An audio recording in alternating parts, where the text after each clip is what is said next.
Hello guys, അപ്പോൾ ഇന്നൊരു സ്പെഷ്യലാണ്. മറ്റൊന്നുമല്ല, നമ്മുടെ കക്കാത്തോരൻ തന്നെയാണ് ഇന്നത്തെ ഒരു സ്പെഷ്യൽ ഐറ്റം. അപ്പോൾ ആദ്യം നമ്മൾ കക്ക എടുക്കുക, നന്നായിട്ട് വെള്ളത്തിൽ വെച്ച് കഴുകി വൃത്തിയാക്കുക.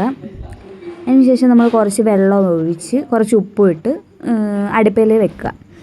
അടച്ച് വെച്ച് നന്നായിട്ട് വേവിച്ച് ഒരു അരമണിക്കൂർ വേവിച്ചതിന് ശേഷം തുറക്കുമ്പോൾ നല്ല അടിപൊളി കക്ക എല്ലാം വെന്ത് സെറ്റായി വന്നിട്ടുണ്ട്. അപ്പം ഉപ്പില്ലെങ്കിൽ കുറച്ചുകൂടി ഉപ്പ് നമുക്ക് ഇടാം. അതിന് ശേഷം ഒരു മുറത്തിലോട്ട് മാറ്റിയിട്ട് ഒന്ന് പാറ്റി വേണം. പാറ്റുമ്പോൾ നമുക്കത് എളുപ്പമായിട്ട് നമുക്ക് ഇത് വേർതിരിച്ചെടുക്കാൻ പറ്റും. പാറ്റിയതിന് ശേഷം അതെല്ലാം കൂടെ വേർതിരിച്ചെടുത്ത് മാറ്റി വെക്കാം.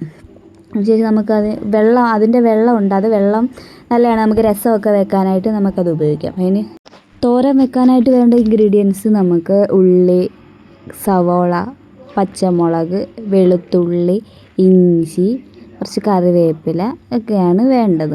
അപ്പോൾ ഇതൊന്ന് നന്നായിട്ട് വൃത്തിയാക്കിയതിന് ശേഷം ചെറുതായിട്ട് അരിയാം.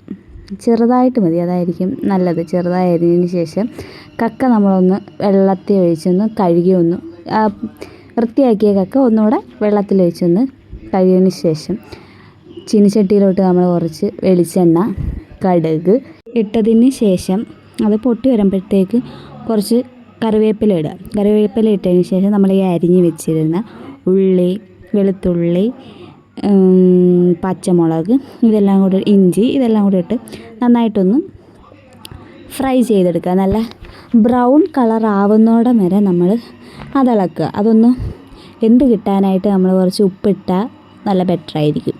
അങ്ങനെ അത് കുറച്ച് കാലം അടച്ച് വെച്ച് വേവിച്ചതിന് ശേഷം നന്നായി ഇളക്കിക്കൊണ്ടിരിക്കുക. അതിനിട്ട് ഒരു ബ്രൗൺ കളറായി വരുമ്പോഴത്തേക്ക് നമ്മുടെ കക്ക ഇടണം. കക്ക ഇട്ട് അതൊന്ന് നന്നായിട്ട് മിക്സ് ചെയ്ത് നന്നായിട്ട് ഇളക്കണം.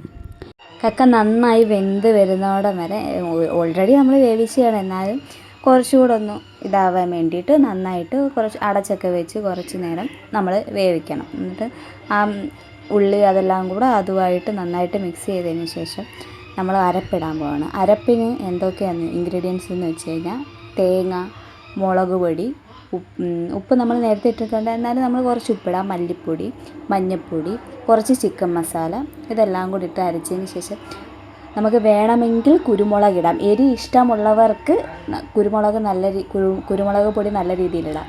ഞങ്ങളിവിടെ കുരുമുളക് ഇച്ചിരി ഇട്ടിട്ടുള്ളൂ, കുറച്ച് എരി കുറച്ചാണ് ഉപയോഗിച്ചത്.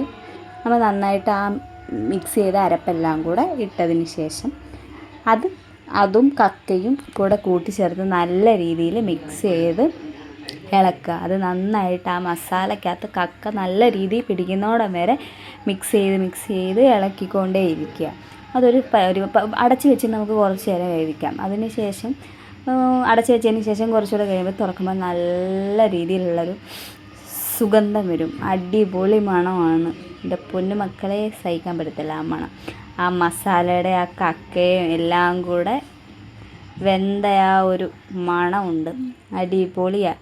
അത് നന്നായിട്ട് ഇളക്കിയതിന് ശേഷം നമ്മുടെ കക്കാത്തോരൻ ഇവിടെ റെഡി ആയിട്ടുണ്ട് ഗൈസ്. അപ്പോൾ ഇന്നത്തെ ഉച്ചയ്ക്കുള്ള ഫുഡാണിത്. കക്കാത്തോരനും ചോറും ചമ്മന്തിയും അടിപൊളി കോമ്പിനേഷനാണ്. അത് നമ്മൾ റെഡി ആയിട്ടുണ്ട്. ഇവിടെ നമ്മൾ കുറച്ച് ചോറിൻ്റെ കൂടെ കക്കാത്തോരനും ചമ്മന്തിയും എല്ലാം കൂടെ വെച്ച് നമ്മൾ ഇന്നൊരു പിടിയങ്ങ് പിടിക്കും. നല്ല അടിപൊളി ടേസ്റ്റ് ആയിരുന്നു ഗൈസ്. അപ്പോൾ എല്ലാവരും ഇത് വീട്ടിൽ ട്രൈ ചെയ്ത് നോക്കണം. ബൈ.